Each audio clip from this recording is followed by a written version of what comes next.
Now, I ran into a couple of real characters in a chap they call the Scon. Those people in Victoria from down Terangway and up there in Queensland will know him. He's now in Malaysia. And also Mickey Lockett, who was based here for a long time, former jockey. Well, there's nothing better than having a good sing-along with him. And Dan O'Sullivan, who's the foreman for the John Sadler stable in Melbourne. They turned it on a bit last night, and I can assure you that American Pie was given a very good run. And I'm feeling a bit worse for where now. Have you got a quick tip for the punters? Oh, look, so far the Sean Casey stable's had a horrendous run since they've been here, the WA trainer. I felt that the Broome Cup winner might give back as a pretty good run for their money each way, and that shot his path. He won the Broome Cup. He's won a good Group 3 race in the Hannon's Handicap. He's a pretty versatile horse. I'm going to have a little bit of sentimental money on him today, but I think whatever beats the Oldfield pair will probably win the race. Both were well in commission yesterday. Do right or Dreidel. Take your pick. Good to see you, Darren. Good on you, mate. It's always a pleasure, Hilton. And this won't be the last time we're in Darwin, I'm sure. Let's hope that is the case. Yeah, absolutely. Darren Macaulay, Perth's leading race caller, heard often on Sky Channel. Yes, he's a terrific personality, Darren Macaulay, a terrific race caller too. Darren's been in the top job there at 6PR, or Racing Radio Perth now, and for Sky Channel for the last couple of years. Darren took over the reins when Stuart Shenton moved on a couple of years ago, and it's good to have him as a part of the racing team here at Sky Channel, Darren Macaulay. A familiar face to viewers in Perth, certainly a familiar voice to viewers of Sky Channel around Australia. We'll take a break. We'll be coming back with some more racing news on Sky Race Day in a moment. Michelle Tizard is next.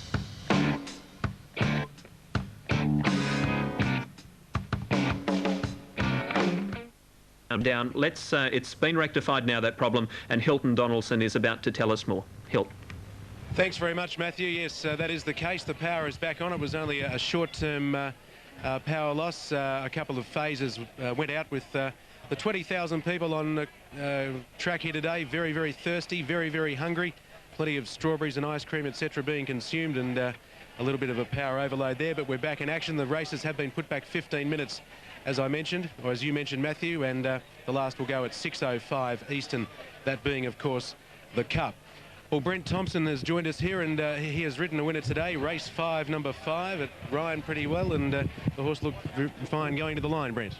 Yes, he did, Hilton. Funny enough, I was up in Townsville or April, not to ride, but the Townsville Racing Club there asked me to go out for the apprentice school, and Terry Butts, who I'd met many years ago in Hong Kong, he said to me that he was taking horses over to Darwin, and was I going, and I said I had an invitation.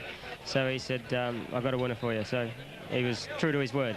There you go, and you kept that very quiet to yourself there over the past couple of days, Brent? Oh, no, I said it was my chance for the day. Well, you know, one of the chances. I also think in the Cup I've got a chance for sure. Brent, you've ridden many winners all over the world, some 3,000 winners and 4 Cox plates. Do you remember each of them vividly? Oh, yes, because I suppose you could say that my first Cox plate at the age of 17 gave me my entree to Australian racing.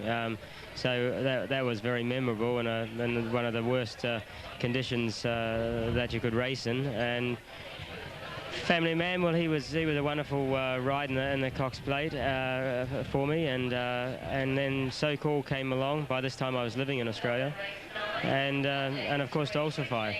Would you rate Dulcify the best horse you've ever ridden? Yes, I've been very lucky. I've ridden a lot of outstanding horses, but he's pretty easy to remember, and he was the most exciting sort of galloper to sit on. What we're trying to do is find another one for a Cox plate. You've been away from Australia for a little while. Where have you been riding? Well, Hilton, most of that time was spent, 4 years I had in Hong Kong, from 89 until 93.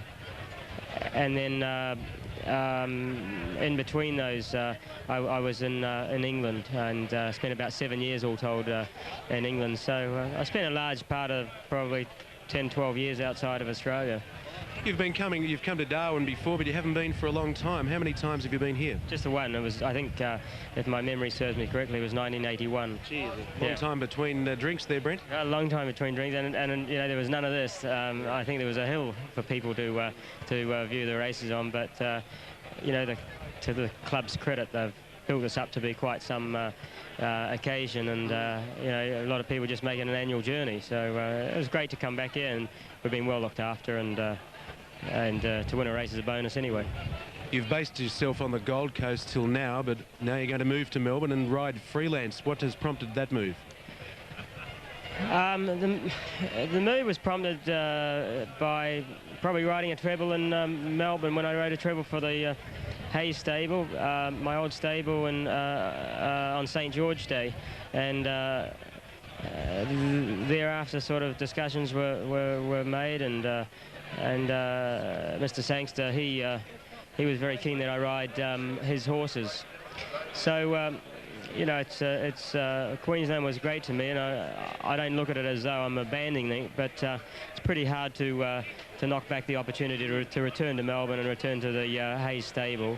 I'm probably not riding all of those horses in the stable, but a lot of them, and then as I said, the Sangster horses, possibly excluding Schubert, but. You know, I'm looking forward to it, and when the spring approaches, everyone looks forward to that as well, you know. Well, you're riding Shanti Path in the Cup today. The Sean Casey trained runner from Perth has been racing very well in Broome. The wraps are good, and no doubt you'll handle the horse very, very well indeed. But just before you go, Brent, I believe Matthew has a question for you in the studio, and I can relay the question to Brent. Matthew. Yes, Hilton, 25 international entries were taken for the Melbourne Cup last week. I know Brent spent about 7 or 8 years in England. Could you just ask him for me, does he think that the European stayers are superior to Australian stayers? 25 international entries were taken for the Melbourne Cup last week. How am I going so far, Matt? Very good, Hilton. And that, of course, is the race coming up in November, as we know. Now, you've ridden great stayers all over the world. How do you compare European stayers to Australian stayers? I think that there's no doubt, Hilton, and to answer Matthew's question, that I think by and large they're possibly superior.